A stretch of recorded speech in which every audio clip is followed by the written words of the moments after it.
एक रोज सुबह सुबह राजा वीरभद्र आखेट के लिए निकला। महल लौटने को हुआ तो बहुत ही थका, भूखा और प्यास हो चुका था।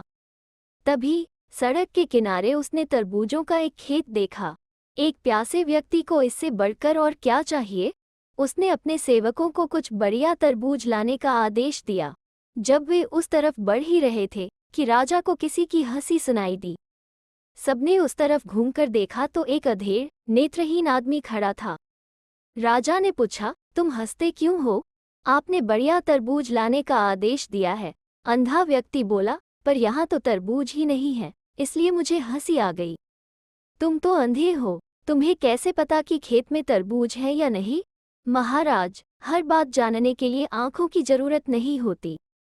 तरबूजों का मौसम बीत चुका है। सारे अच्छे अच्छे फल तो तोड़े ही जा चुके हैं, जो रह गए हैं वो बेकार और सड़े गले ही होंगे। सेवकों ने लौटकर राजा को वही बताया जो उसे अंधे आदमी ने कहा था। राजा वीरभद्र उस अंधे व्यक्ति की दूरंदेशी से बहुत प्रभावित हुआ। उसने तय किया कि वो उसे अपने साथ राजधानी ले जाएगा।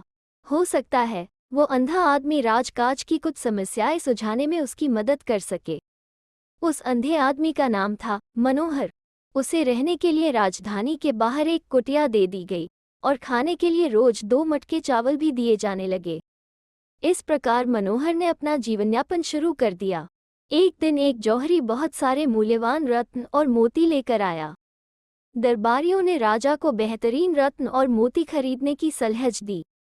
जौहरी को पता चल गया कि उनमें से एक भी ऐसा नहीं है जो असली और नकली हीरों में फर्क कर सके। उसने एक हाथ में असली हीरा और दूसरे में उसी की नकल उठाकर कहा, असली हीरा 1 लाख रुपये का है और दूसरा महज कांच का टुकड़ा।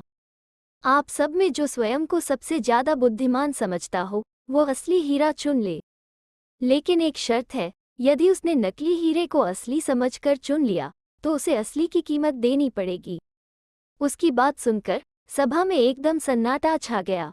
अब कोई भी सलाह देने आगे नहीं आया। ऐसा देखकर राजा ने मनोहर को बुला भेजा। देखते हैं कि वो असली और नकली में फर्क बता सकता है या नहीं। मंत्री और दरबारी एक दूसरे की तरफ देखने लगे। उनके होठों पर मंद मंद मुस्कान थी। मनोहर, वो अंधा, वो क्या असली और नकली में भेद बताएगा?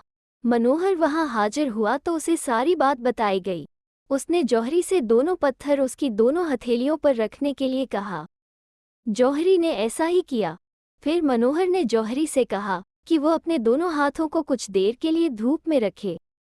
कुछ देर पश्चात मनोहर ने जौहरी के हाथ से एक पत्थर उठाकर राजा को देते हुए बोला, यही असली हीरा है। जौहरी हैरान था कि एक नेत्रहीन व्यक्ति ने सही हीरा अलग कर दिया। राजा ने जौहरी को हीरे का दाम दिया और फिर मनोहर से पूछा, तुमने असली हीरा कैसे ढूंढ निकाला? महाराज, यदि आप हीरे और शीशे को धूप में रखेंगे तो शीशा तो गर्म हो जाएगा, पर हीरा नहीं, मनोहर ने जवाब दिया।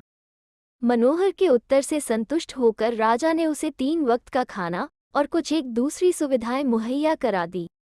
एक सुबह दरबार में 2 भाइयों के बीच जायदाद के झगड़े का मुकदमा आया।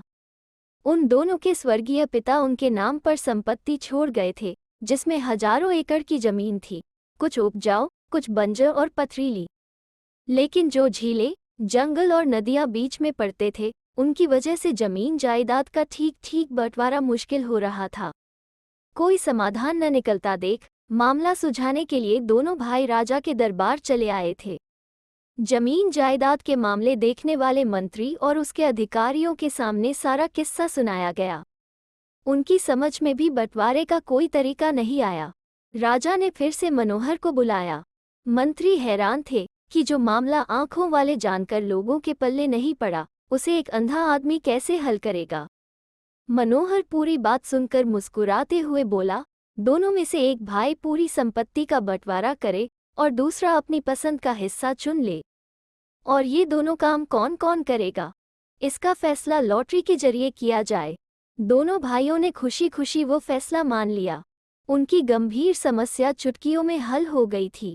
बस इसी तरह मनोहर राजा को सलाह मशविरा देते हुए, समस्याएं और दुष्कर झगड़े सुलझाने में उसकी मदद करते हुए उस छोटी सी कुटिया में अपने दिन गुजार रहा था। एक दोपहर राजा बहुत अकेला महसूस कर रहा था। उसने मनोहर को बुला लिया।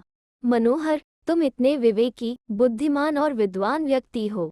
तुम्हारी तीक्ष्ण बुद्धि कठिन से कठिन समस्या का हल ढूंढ लेती है। क्या यह अजीब नहीं कि तुम अब तक समझ नहीं पाए कि यह राज्य मुझे विरासत में नहीं मिला है, इसे मैंने हथियाया है? राजा ने पूछा। ये तो मुझे शुरू से ही पता है, मनोहर शांत स्वर में बोला। कैसे? राजा के स्वर में जिज्ञासा थी।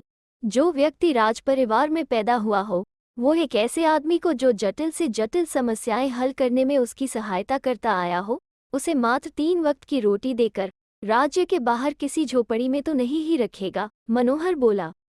ये सुनकर राजा का सिर शर्म से झुक गया।